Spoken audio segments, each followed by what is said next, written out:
En Corée du Nord, les travaux de construction d'un nouveau pas de tir présumé progressent à grands pas sur le site de lancement de satellites de Sohae.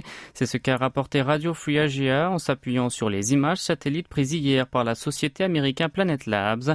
Il est alors évoqué la possibilité que cette installation serve à tirer le premier satellite de reconnaissance militaire du pays communiste, vraisemblablement dans les semaines qui viennent. Selon la radio américaine, ces clichés suggèrent que l'édification est en cours sur un terrain rectangulaire de 40 sur 140 mètres. Les images capturées le 30 avril et le 16 mai montraient respectivement un terrain vierge et l'achèvement du dallage en béton. Et sur celle prise hier, donc 6 jours plus tard, on voit plusieurs grues géantes. David Schmaler, chercheur au centre James Martin pour les études sur la non-prolifération de l'Institut américain Middlebury, estime que le royaume ermite semble être en train d'alimenter le site en électricité pour construire une nouvelle rampe de lancement. Selon le centre d'études, des équipements paratonnerres, des grues et le dépôt de véhicules mobiles aurait été déjà installé.